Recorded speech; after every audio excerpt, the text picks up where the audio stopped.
Pues bien, seguimos entonces con este tema de la equivocada paloma de la paz del presidente de la República Oriental del Uruguay.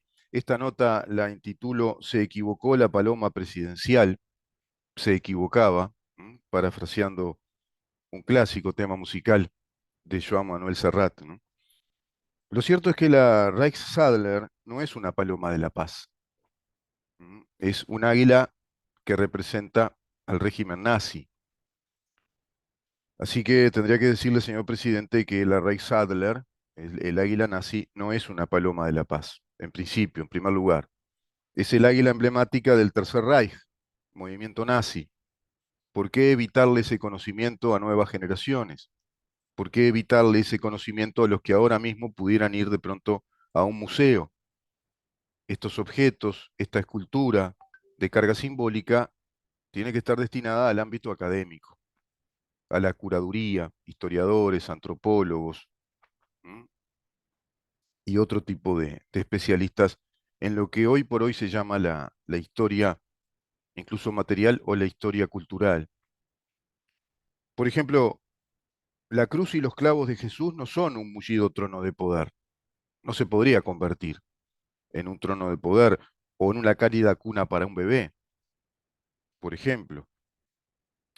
Otra cosa, por ejemplo, que la cruz de Jesús no es el pesebre o algo por el estilo. Son cosas distintas que hay que respetar en su debido orden y en su espacio-tiempo, porque son fenómenos que ocurrieron esa vez.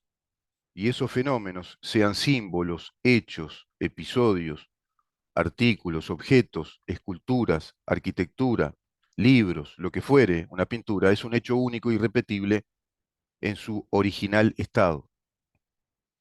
Los campos de concentración nazi, por ejemplo, no son bellas ciudades del confort y la modernidad, y no lo concibió de esa manera la Europa posterior, sino que por el contrario, en Europa los campos de concentración hoy son motivo de visita de inmensa cantidad de turistas, porque están instalados tal cual los instaló el nazismo en aquel régimen del terror, de la deshumanización total, acometiendo con uno de los crímenes más grandes de la humanidad, un plan de exterminio, un plan de holocausto respecto a una etnia, respecto a una raza, respecto a un pueblo.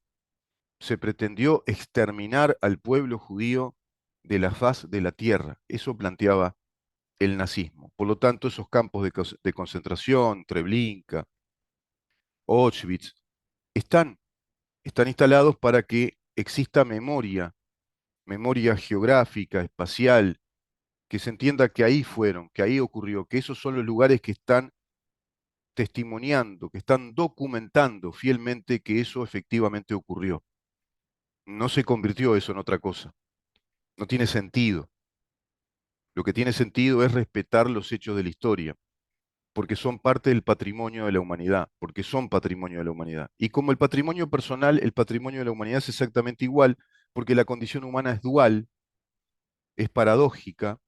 Por lo tanto, en nuestro patrimonio tenemos haberes y deberes. Si hacemos un asiento contable, tenemos débitos, tenemos créditos, tenemos rentabilidad por un lado, podemos tener deudas, tenemos un patrimonio económico, patrimonio material, pero también tenemos, repito, deudas en términos estrictamente económicos. Y eso sucede extrapolándolo respecto a un patrimonio humanidad, sucede exactamente lo mismo. Tenemos haberes y deberes, tenemos virtudes y tenemos vicios, tenemos logros y tenemos horrores en la humanidad, pero todo eso hay que conjugarlo en precisamente una unidad de preservación para que entendamos de dónde venimos, quiénes somos y hacia dónde podemos ir.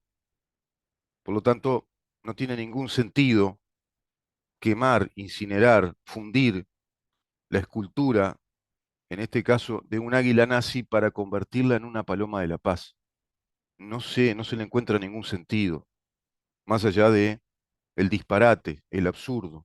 Hasta digno de, si no fuera tan triste, porque esto está sucediendo desde la cabeza del presidente, que se le ocurre este tipo de cosas, y planteó la eventualidad de que eso ocurriera, sería motivo de una película digna del absurdo, de esas películas de Mel Brooks, repito, ese cine que a mí tanto, tanto me gusta y tanto disfruté, donde se ven situaciones así, configuradas como serias situaciones del poder, pero cuando captás el absurdo, el disparate, bueno, te morí de risa, porque es eso. Lo cierto entonces que esos campos, por ejemplo, de exterminio a multitudes de inocentes, estos hechos referidos, apenas los repaso, fíjate vos todo lo que permite ir repasando el águila nazi, estos hechos que repaso, bueno, provocan una insondable tristeza. A mí me provocan una insondable tristeza sumada a la impotencia de una angustia que incluso busco rápidamente alejar de mi pensamiento como para llevar todo ello a la reflexión, al estudio, al análisis del porqué político, a la ideología, al filosófico asunto de un poder inhumano. ¿Por qué llegó a ocurrir lo que ocurrió? Pasa lo mismo con la hoz y el martillo, que muchos uruguayos también se preguntan, bueno, escandaliza tanto el águila nazi, ¿por qué no escandaliza la hoz y el martillo, que también es símbolo, es carga simbólica de un régimen del terror, de un régimen horrendo, deshumanizante, inhumano, que mató cientos y cientos de millones de personas como la Unión Soviética, que exterminó con planes de exterminio, que evita cualquier tipo de conducta libre, que la prohíbe, que la censura, que te persigue, que te controla, donde hay sangre, donde hay torturados, donde hay presos políticos, como en la Unión Soviética, por ejemplo. ¿Por qué no se permite un régimen totalitario y al otro sí? ¿Por qué se permite que un régimen totalitario tan nefasto, quizá peor porque tiene visos de racionalidad y pretensión de oferta electoral y de propuesta de civilización, por eso peor, siga perpetuándose en Occidente como una oferta legítima electoral? Me refiero al Partido Comunista, al comunismo, a la idea del comunismo, una idea totalitaria, deshumanizante por donde la mires, y la historia así lo demuestra. Lo cierto es que quemar la Reichsadler, fundirla en fuego para hacer otra cosa, es un disparate, ¿no? Uno preguntaría, ¿quemar la Reichsadler? Imagínate una película Mel Brooks. ¿Fundirla en fuego para hacer otra cosa? A ver, dígame, ¿a quién se le ocurrió tamaño disparate? Pero cuando le dicen que fue el presidente, el curador, el especialista, el ministro de Educación y Cultura, ponele, se tiene que quedar callado la boca. Ah, el presidente dijo eso. Bueno. Pero ¿de qué cabecita surge una idea tan inapropiada y criminal que surge alguien más del Ministerio de pronto de Educación y Cultura sorprendido por esa noticia? Pero ¿quién dijo tamaño disparate? ¿De qué cabecita surge una idea tan inapropiada y tan criminal para con nuestro acervo histórico y cultural? Y la respuesta la sabemos todos. Esa decisión partió hace un tiempo del presidente de la República, quien en estos días pretende hacerla efectiva con la connivencia del escultor uruguayo Pablo Achugarri. Hecho que no sucedió, debo comunicar, porque ayer el presidente manifestó en redes sociales que acataba la expresión popular en redes que reprobaba totalmente esa decisión. Y muchos incluso caen en el error, terrible error, de manifestar, bueno, habla bien del presidente porque acató lo que el pueblo dice, porque escucha. Pero no se trata de que hable bien del presidente porque escucha al pueblo diciéndole, no, señor presidente, es un disparate hacer eso, no lo haga. Porque acá lo que es motivo de análisis y de crítica es el pensamiento que se le cruzó por la cabeza al presidente de la República, no la decisión final que hubiera sido un punto sin retorno y hubiera provocado un daño irreparable, equiparable o comparable a un asesinato. Cuando matas a una persona, ya está, no tiene arreglo ese crimen. Lo mismo, quemar una escultura, incinerarla, hacer un holocausto de una escultura única del Reichsadler, es decir, del águila del Tercer Reich que representaba el régimen nazi, una escultura original de esa águila posada sobre un disco nazi y que venía en el Graf Spee y que queda en Uruguay a raíz de una batalla y accidentalmente queda sumergida en los mares del Río de la Plata y es rescatada a través de todo un operativo, una escultura original propia de una época y que representa una época, te repito, un régimen de gobierno, todo un periodo de la historia, y que ese periodo de la historia llegó a tocar las aguas y las tierras de acá del Río de la Plata, bueno, es un disparate. Lo que es cuestionable, lo que es analizable, lo que es reprobable es la idea que se le ocurrió al presidente. Es como si dijéramos, al presidente se le ocurre quitar los semáforos, pero la gente le dice, no, no lo puede hacer porque se armaría un lío bárbaro en el tránsito. Y que el presidente el otro día dijera, sí, no lo voy a hacer, voy a acatar a las mayorías que dicen y a la gente que dice que no se pueden quitar los semáforos. Disparate, es perder el tiempo. No se tiene ni que plantear eso. No, no tiene sentido. Triste papel, ¿no? Triste papel. El de ambos, el del presidente y el del escultor, Pablo Chugarri. El presidente por su investidura de jefe de Estado, el escultor Pablo Chugarri por su espíritu servil. Tendría que haberle comentado, si es un artista profesional que sabe de todo esto que estoy hablando, le tendría que haber comentado, no, señor presidente, no. Mire, ¿sabe por qué? Por esto y por esto no es conveniente, no se puede hacer eso. Esto tiene que quedar en el ámbito académico, tiene que quedar en una curaduría, pasar a un museo o a un archivo, y que eso quede a disposición de las presentes y futuras generaciones para que sea estudiado, analizado, difundido, enseñado. El escultor Pablo Chugarri, bueno, quedó entonces como una amanuense incondicional respecto a una decisión aberrante para con el sentido de la historia y la simbología universal.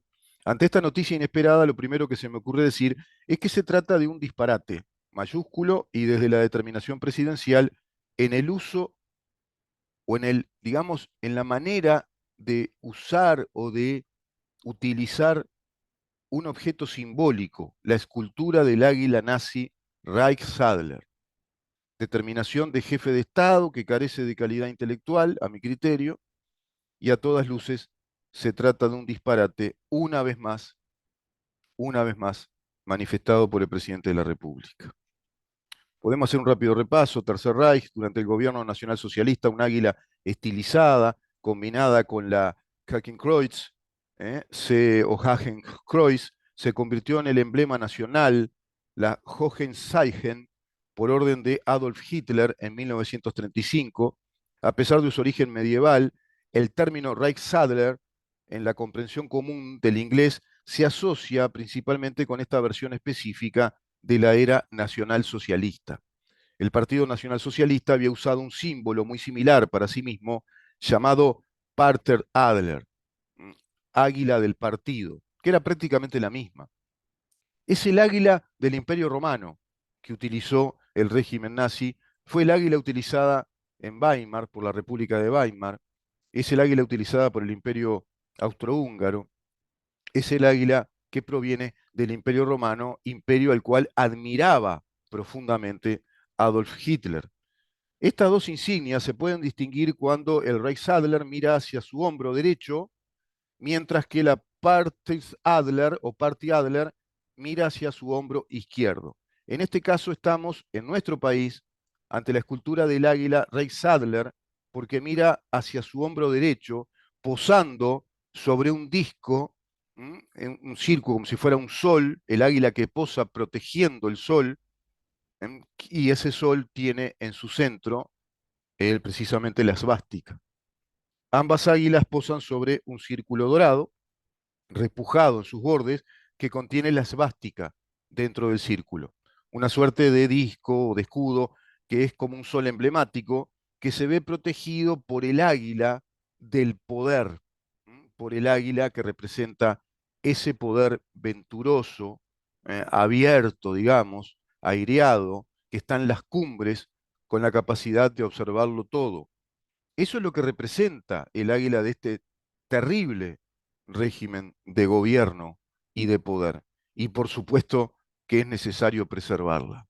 Y los uruguayos, como siempre, demostrando inteligencia una vez más, mostrando el sentido común y la inteligencia de un pueblo que aún la tiene. Vamos a una pausa y seguimos con una tercera parte.